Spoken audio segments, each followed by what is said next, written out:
is now the right time to get into RV transport? We're going to talk about that after I get loaded up.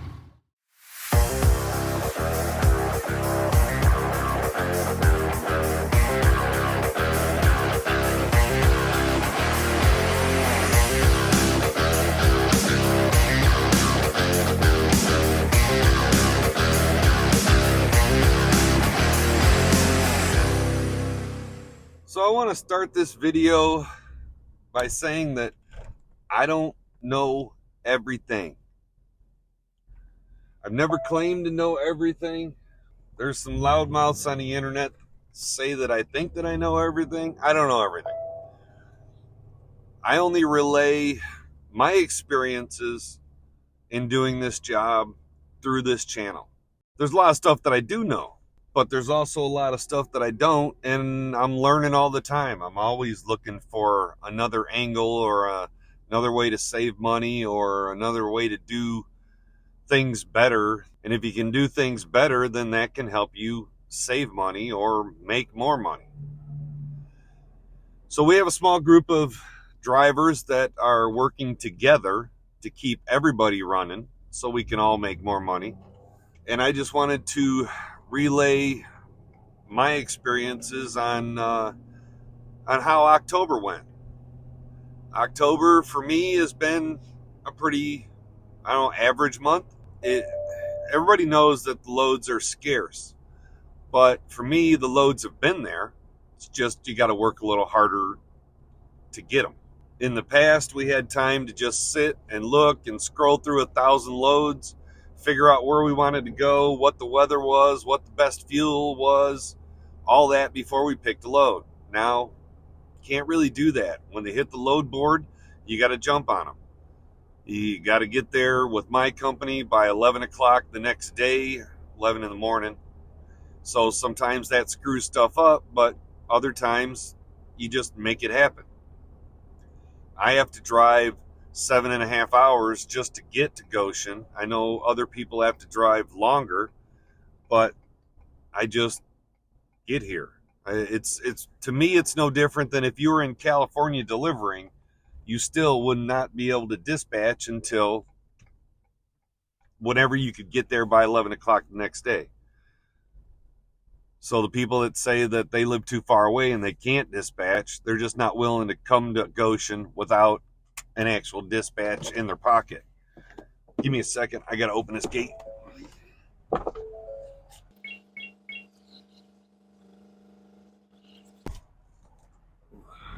So anyway, what did I do for the month of October? Now, I'm going to kind of ballpark some of these numbers, just kind of round the numbers to make them a little bit easier. But, well, actually, there's not going to be a ton of numbers. But anyway, oh, and I just broke my microphone, so got to order a new one of those. So you'll just have to deal with this audio. So for October, I wouldn't say that this is a super busy time, because we all know it's not. The loads are harder to get, but you just have to work harder to actually get them. Sometimes you get through with one quick phone call, and sometimes you have to call and call and call and call, and it was 82 phone calls to get one of my Virginia runs. So for October, this is what I've done. The first one, I took that to North Carolina. Then I took that one to Virginia. Then I took that one to Reno, Nevada. Got to break in here. I forgot to add this one was a reload from Reno to Salt Lake City. Came back from that one, did this one to Arizona. Then I had this one was a reload from Oklahoma to Illinois. That was a pretty good reload. And then I came back and did this one to Virginia.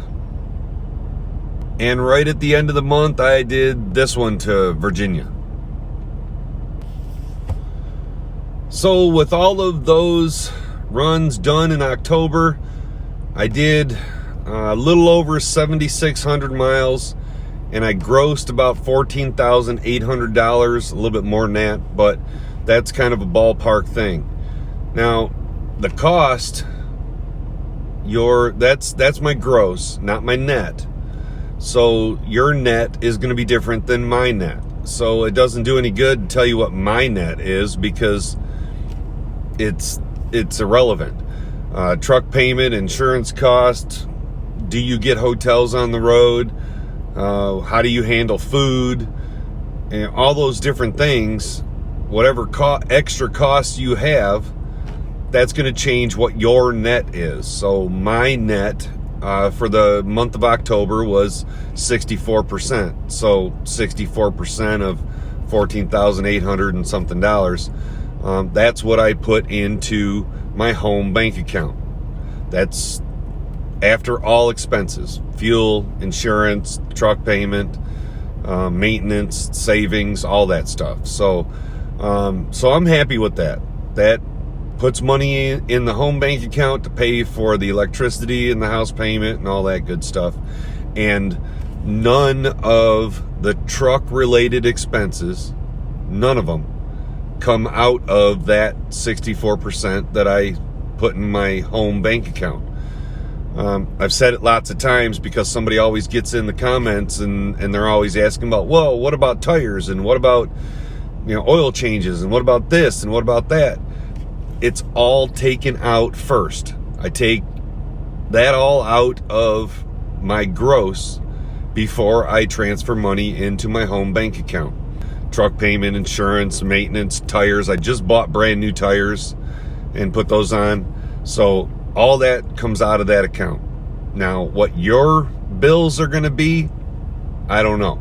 If you've got a $2,000 truck payment, then that's going to hurt you there. If you don't get the best fuel stops, that's going to hurt you. If you're staying in hotels, that's going to take away from your net.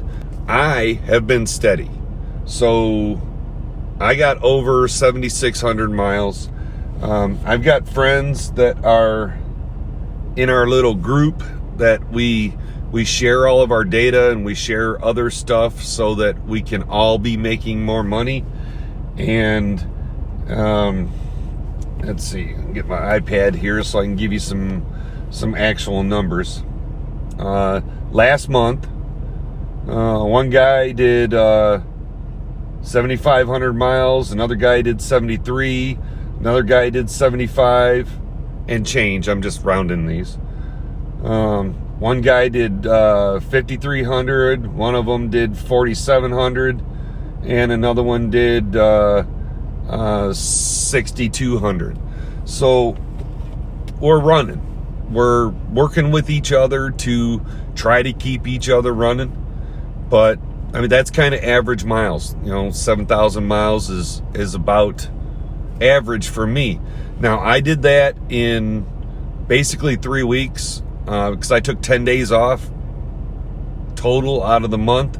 There was 2 days on one day, or 3 days on 3 days on one break, and then I took a week and both weekends off where I wasn't hauling. So you got to factor that into it too. If you were going all month, then you could do much better. One of my friends got he did what did he do? He did 9,800 miles in September. So that he was out on the road all the time. So he's really hitting it hard. I like to be home a little bit, so I go home for a week, and then I'm back out for 3, and then I'm home for a week. So to the question, is this the perfect time to get into the RV transport industry? And the answer really is no. There's not a whole lot of companies that are hiring. There are a few. Mine's hiring in certain conditions. Have to have a fifth wheel. You have to have all your paperwork and stuff and the drug test all before you even come down here to go to orientation. So everything has to be in order before you get here. but it is slow but steady, I guess, is the only way that I can really explain it. The loads are there, and you can see out there, there's campers in the lot. I'm getting ready to pick up another one right now. But you have to work to get them. They're not just going to fall into your lap. Gone are the days, at least gone for right now, where we have 1,000 loads on the board, or, I mean, the highest I've seen was like 1,800, and you could pick and choose and scroll through and look at all your stuff and decide what you're going to do. Those days are pretty much gone for right now. Hopefully they'll come back. But if you work hard, and if you work with some other people like we do, then you can keep rolling. If you were just to get into this right now, all alone with no help, no guidance, no somebody giving you the tips that they've learned over the years of hard knocks, then you'll probably have a hard time making money right now, because it's not just a free-for-all where everybody's just running as hard as they can run.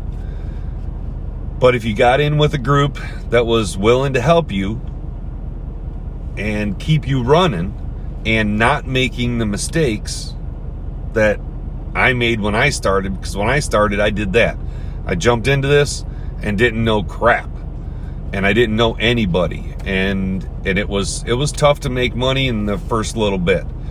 But I've learned a lot of stuff over the years, and like I said, I've got some good friends that really watch out for each other, and we can still make money. But I don't know that it's the greatest time for just the average Joe to jump into this and not have any help and be successful. Now, that doesn't mean that you can't get into it. Find somebody that can help you. There's lots of guys on the forums that will help.